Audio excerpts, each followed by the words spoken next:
It was one of those bright Ohio summer mornings when the air smelled like cut grass, sunscreen, and grilled corn from someone's backyard. The small town of Maplewood was buzzing with life.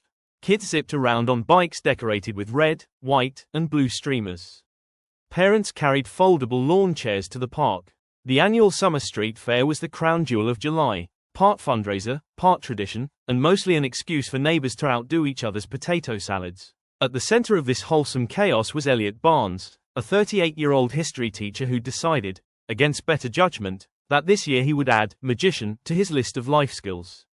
For weeks, his garage had transformed into what his wife Jenna affectionately called the house of mildly dangerous experiments. Old bedsheets were strung up as curtains. Cardboard boxes labeled "Magic Supplies Do Not Touch" lined the walls. His son Milo, age 10, had been drafted as both assistant and heckler. "Dad, if the rabbit's not real, people are gonna know," Milo warned one afternoon, holding up a floppy plush toy with one ear missing. Elliot sighed. "It's called illusion, Milo. Not deception." "Looks like delusion from here," Jenna called from the kitchen, laughing as she snipped tulips for a delivery. But Elliot was determined. He'd always been the dependable, dad joke teacher, the kind who wore socks with sandals and quoted Abraham Lincoln in casual conversation. This year, he wanted to do something different, something his students would actually talk about when school started again. His goal was simple: be memorable. By 10 a.m., the fairgrounds shimmered with heat. Rows of food trucks lined Main Street, serving everything from deep-fried pickles to gourmet lemonade with floating basil leaves. Booths displayed homemade crafts, pies, and pottery. Kids ran through sprinklers set up near the baseball field while local bands tuned their guitars on a makeshift stage. Elliot, dressed in a black vest, white shirt, and a bow tie that was too tight, stood behind a collapsible table draped in burgundy cloth. A cardboard sign, proudly hand-painted by Milo, read in crooked letters, "The Amazing Elliot, Magic for All Ages and Patience Levels." A crowd started gathering, mostly curious parents and laughing teens. Don Riker, the retired firefighter and event MC, tapped the microphone. "Ladies and gentlemen," he boomed, "hold onto your hats and suspend your disbelief. Maplewood's very own Amazing Elliot is about to defy logic, gravity, and possibly dignity." The crowd cheered. Elliot took a nervous bow. Sweat already darkened his shirt under the arms. "Thank you, Don," he said, voice slightly cracking. "Today, you'll witness mysteries beyond comprehension." He reached for his first trick, a simple card vanish. He fumbled, dropped half the deck, and muttered, "It's part of the act," as laughter rippled through the audience. Milo facepalmed in the background. "Next, the coin trick. Observe," Elliot declared, holding a shiny quarter. He made an elaborate gesture, slipped it behind his fingers, and accidentally flicked it into the lemonade stand, where it landed with a plop. A kid shouted, "Free tip for the lemonade." Elliot grinned, trying to recover. That's generosity magic. Every failure only made the crowd laugh harder, but it wasn't cruel laughter. It was affectionate, contagious. Even Mrs. Clara Doyle, the town gossip, was snapping pictures with her old Nikon, muttering, "This'll be front-page gold for the community newsletter." Then came the grand finale, the floating hat. Elliot had practiced this one for days, using invisible thread tied carefully to a hook on the ceiling of his garage. Only, in the rush of setting up at the park gazebo, he tied it instead to a wooden beam that was slightly shorter. He waved his arms dramatically. "Ladies and gentlemen, prepare your eyes for wonder." He tugged the hidden thread. The hat floated, barely an inch, before getting caught on the beam, jerking sideways, then snapping free entirely. The hat shot off like a slingshot and landed directly in Don Riker's half-eaten corn dog. The crowd roared with laughter. Elliot stood frozen, eyes wide, and then, something shifted. He started laughing too. For a long moment, the park echoed with easy laughter, the kind that comes from shared silliness. Elliot took a deep, mock-theatrical bow. "Sometimes," he said through giggles, "the real magic is surviving embarrassment with a smile." Milo joined him on stage, pretending to hand him an invisible Oscar. For Best Accidental Comedy Performance, he announced. Even Jenna, from the back of the crowd, clapped with proud amusement. Her husband, she realized, had managed something truly special. He turned failure into joy. As the day wound down, Elliot's act became the talk of the fair. The teens who filmed it uploaded clips online, captioning it, "Local magician wins hearts and loses hat." By sunset, Elliot's inbox was full of laughing emojis and messages from his students. "You're a legend, Mr. B." He'd gone to impress people, but instead, he'd inspired them. By the next morning, the laughter from the fair still echoed through Maplewood.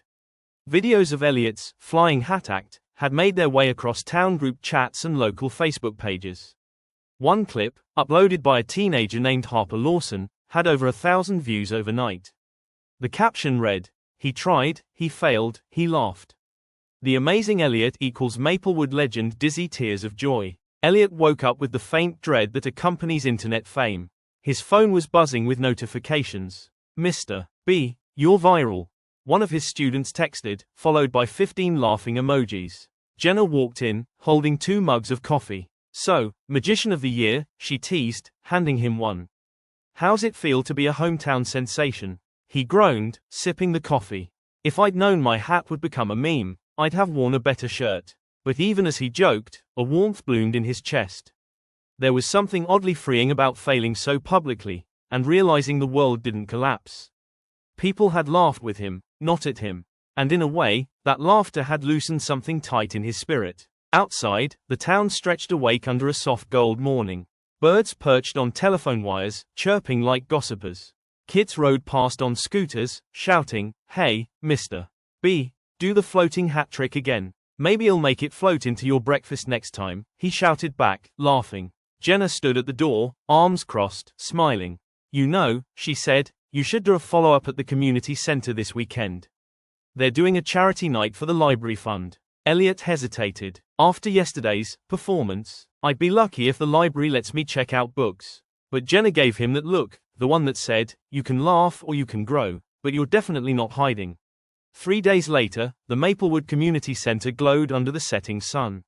Strings of paper lanterns swayed gently over the courtyard. Long tables were set up with brownies, popcorn, and pitchers of lemonade.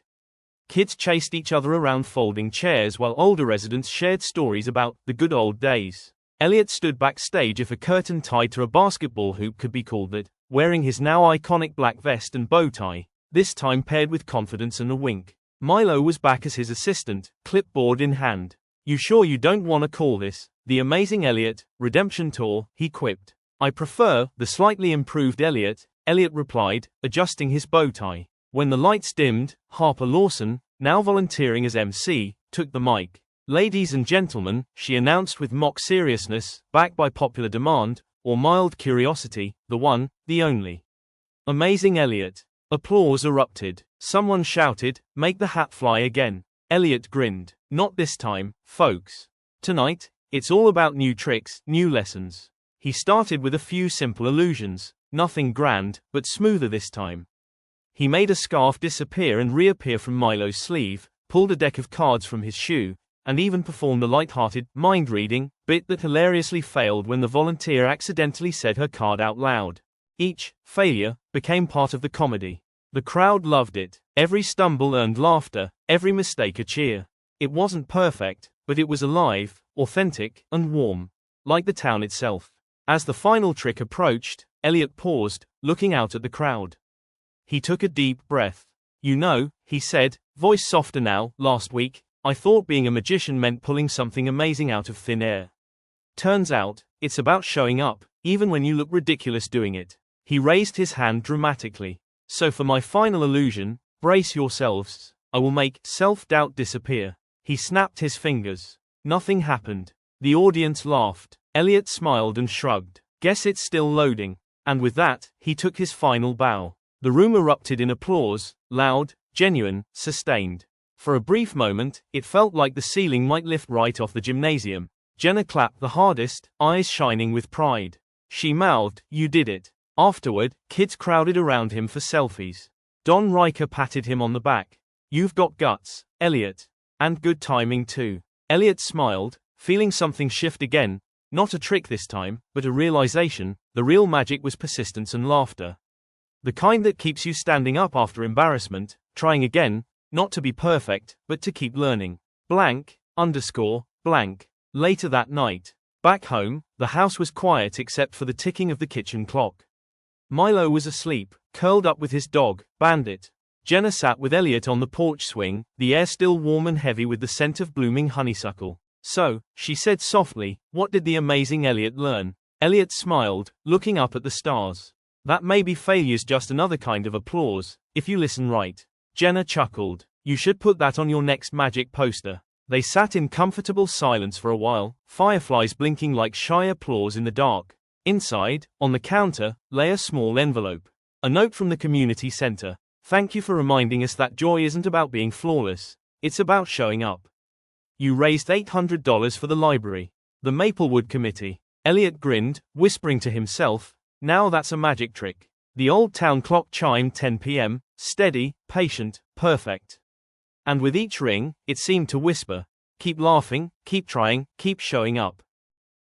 Daily happiness and motivation is hitting in. Like and subscribe.